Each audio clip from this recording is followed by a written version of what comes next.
Boa tarde, irmãos. Eu sou Vinícius e nós vamos continuar então o nosso estudo aqui no livro de Jonas. Nós estamos vendo o egoísmo e o coração do servo de Deus. Estamos vendo como o egoísmo prejudica a vida do servo de Deus e como impede o servo de Deus de viver com excelência a obra do Senhor.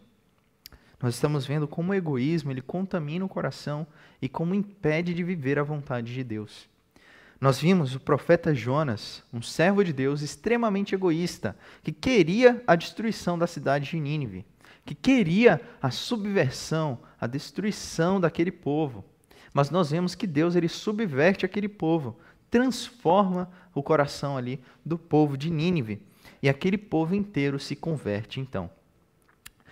E aí, nós vimos então o capítulo 3 que acontece essa maravilhosa transformação ali no povo de Nínive. E chegamos então no capítulo 4. Nós vimos então o chamado de Deus para a vida de Jonas, nós vimos também o egoísmo do profeta, e agora nós vamos ver o amor de Deus pelas pessoas, sendo expresso aqui no capítulo 4 do livro de Jonas. Nós vemos como Deus ele ama os gentios. Nos versículos 10 e 11, ainda não vamos ler eles, vamos ler um pouquinho mais para frente. Nos versículos 10 e 11, nós vemos como Deus ele ama as pessoas. Ele ama os gentios, ele ama os judeus, ele ama as pessoas que ele próprio criou. Deus, ele ama a sua criação. E essas pessoas são importantes para Deus. Essas pessoas têm uma importância profunda para Deus. Deus, ele ama e quer salvar essas pessoas. Deus, ele quer, irmãos, salvar os pecadores. A prova disso é Nínive, porque lembra o que estava acontecendo em Israel? Israel estava em tremenda infidelidade contra Deus, estava em tremenda rebeldia, idolatria, mas ao mesmo tempo que Deus está tratando com o povo de Israel, Deus passa a tratar com Nínive. Deus busca então salvar essa nação de Nínive. Nós vemos que Deus ele ama a obra transcultural, irmãos. Nós podemos lembrar, por exemplo, da mulher samaritana. O pessoal lá de Samaria era rejeitado pelos judeus porque eles tinham uma mistura com outros povos. Então, Jesus, em confronto direto a isso, ele vai até aquela mulher de Samaria. Nós vemos também os irmãos de Coríntios, os irmãos ali daquele contexto de Corinto, onde eles viviam numa cidade pagã, mas que Deus ainda assim opera a sua obra ali, salvando aquelas pessoas de uma cultura diferente. Uma cultura cheia de influências negativas, filosofia, também humanismo, também nós vemos esse contexto de idolatria ali em Corinto também. Nós vemos que Deus ele ama a obra transcultural, ele ama as pessoas de outras culturas, ele quer salvar essas pessoas. Então nós temos que atentar para isso, porque Deus usa os missionários para isso. Há missionários que vão para contextos de uma cultura mais conhecida e há missionários que vão para contextos de uma outra cultura, de uma cultura totalmente diferente da nossa. Nós não podemos deixar que a nossa cultura em nossos corações se torne superior do que a dos outros, porque Deus ele quer transformar os pontos negativos tanto na nossa cultura quanto na cultura dos outros. Não há uma cultura superior à outra. Nós temos que extrair o melhor de cada cultura, mas também temos que confrontar as coisas erradas, tanto da nossa como a dos outros, à luz das Escrituras, à luz da Palavra de Deus. E Deus ele quer fazer essa obra. Ele quer transformar as vidas, tanto nossas como de outros povos, como de outras pessoas. Nós vemos então o amor de Deus por essas pessoas. Nós vemos o amor de Deus pelos pecadores. E aí no versículo 1 do capítulo 4, nós vemos então a realidade de Jonas em contraste com esse amor de Deus pelos pecadores. Nós vemos o contraste do amor de Deus com o egoísmo profundo do coração de Jonas. Olhem comigo o versículo 1 do capítulo 4. Se você não tiver uma Bíblia, pode acompanhar conosco aqui no canto inferior da tela. Versículo 1 do capítulo 4. Com isso, desgostou-se Jonas extremamente e ficou irado. Irmãos, Jonas Lembra do que aconteceu no final do capítulo 3? Que as pessoas se arrependeram, que as pessoas se converteram, que Deus salvou aquelas pessoas. Com isso, desgostou-se Jonas extremamente e ficou irado. O profeta de Deus, aquele que deveria realizar o serviço do Senhor com alegria, aquele que foi chamado por Deus para pregar a sua mensagem de amor, se desgostou e ficou irado com a conversão de pessoas.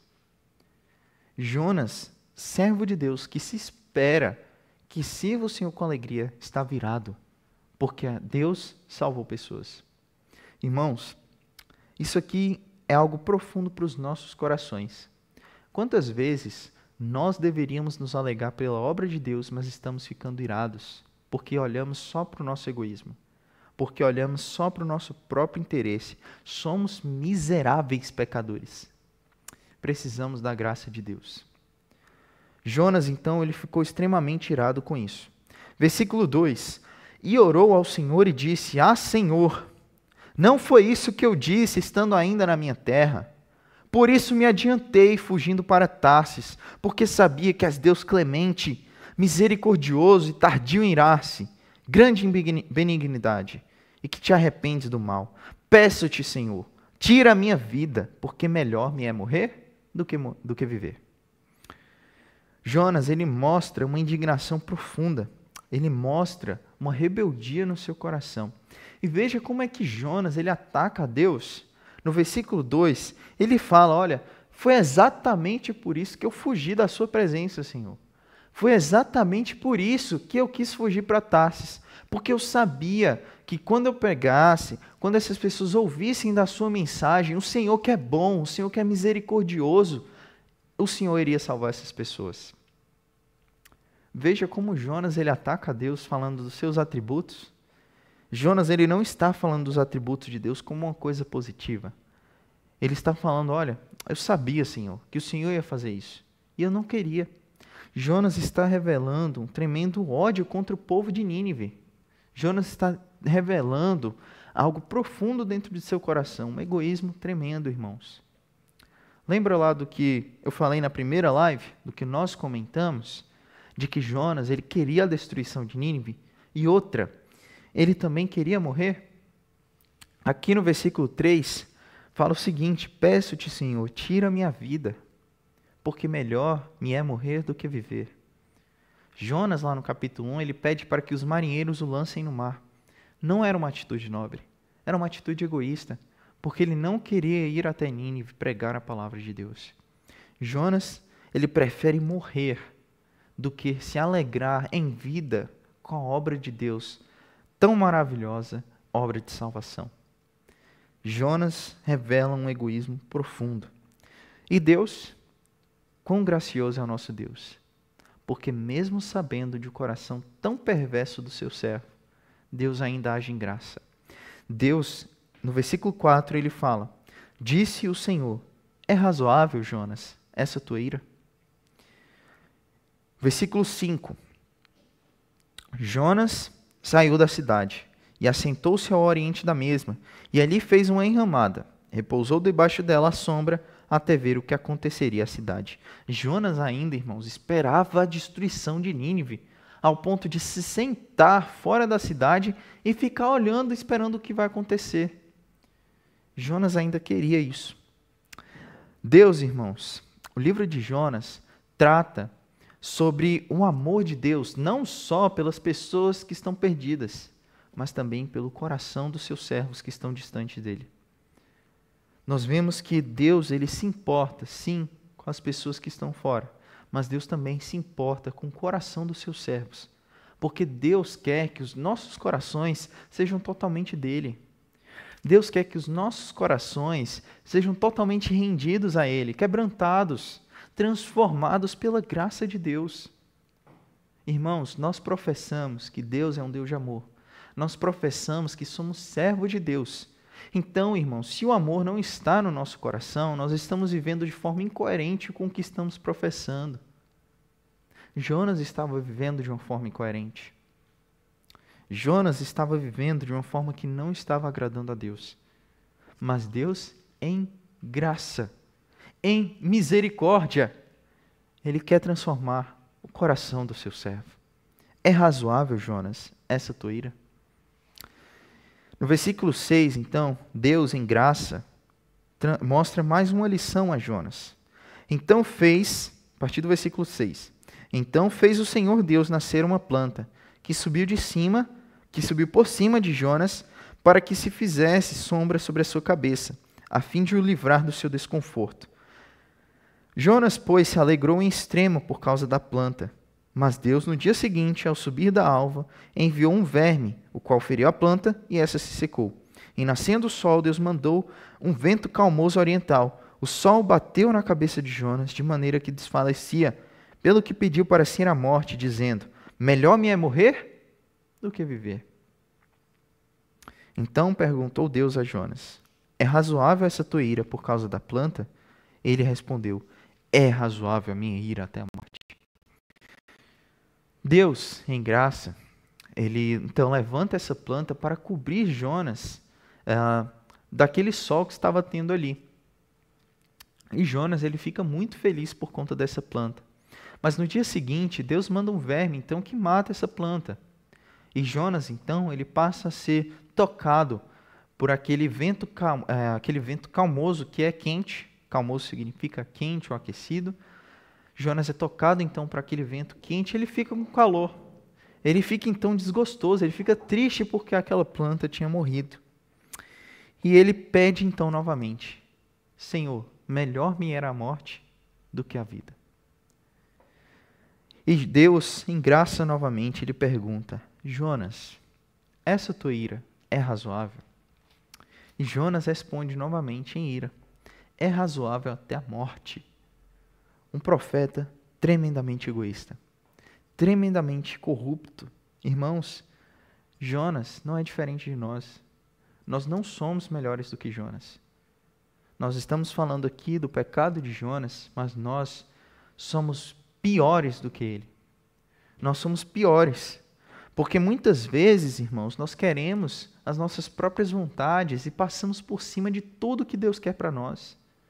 O egoísmo, irmãos, nos impede de ver a beleza de Deus. O egoísmo nos impede de ver a bondade de Deus. O egoísmo nos impede de ver a graça de Deus sobre as nossas próprias vidas. Irmãos, nós perdemos muito de ver as maravilhas de Deus, porque olhamos muito para nós mesmos. Ao mantermos os nossos olhos limitados a isso aqui, nós perdemos de ver o grandioso de Deus. Nós perdemos de ver a imensidão, a infinidade de Deus, porque os nossos olhos estão preferindo o pequeno, as migalhas, do que o universo inteiro que Deus tem em suas mãos. Nós precisamos, irmãos, lançar fora o nosso egoísmo para ver as maravilhas de Deus. Nós vemos que Jonas, ele está virado até a morte. E por fim chegamos aqui no versículo 10 e 11 do capítulo 4, e fala o seguinte: tornou o Senhor a dizer: tens compaixão, Jonas, da planta que não te custou trabalho, a qual não fizeste crescer, que numa noite nasceu e numa noite pereceu. E não hei eu de ter compaixão da grande cidade de Nínive, em que há mais de 120.000 pessoas, que não sabem discernir entre a mão direita e esquerda, e também muitos animais? Jonas, irmãos, ele se irou com uma planta que ele não tinha feito. E Deus, em sabedoria e em graça, ele mostra para Jonas: Jonas, você se irou por causa de uma planta que você nem sequer fez.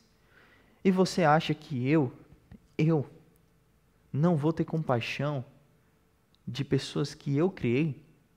De pessoas que eu criei a minha imagem e semelhança? De pessoas que eu criei de uma forma especial? De pessoas que são objeto do meu amor? Jonas, então, recebe essa dura de Deus, de que ele estava se preocupando tanto consigo mesmo, tanto com coisas fúteis e vãs, que ele estava perdendo de ver a compaixão e o amor de Deus. E o livro de Jonas, irmãos, é um dos poucos livros da Bíblia que termina com uma pergunta. Nós não vemos registrado aqui a resposta de Jonas. O livro acaba aqui. O que Jonas respondeu a Deus Não sabemos. Se Jonas se arrependeu? Não sabemos. A Bíblia não nos diz isso. Mas Deus, ele não está interessado aqui em registrar a resposta de Jonas. Porque o livro de Jonas serve como um espelho. E nós estamos olhando para esse espelho. E o que nós estamos vendo? A nós mesmos. O livro de Jonas serve como um reflexo dos nossos próprios corações. Corações egoístas e rebeldes, que impedem de servirmos o Senhor com excelência. Essa pergunta, irmãos, é o que encerra o livro de Jonas. E essa pergunta reverbera até os dias de hoje. É uma pergunta para mim e para você. Nós não vamos ter compaixão de pessoas que foi o Senhor que criou, pessoas que foi o Senhor quem, com carinho e com amor, fez? Irmãos, essa pergunta é para nós. Qual será a nossa resposta diante disso?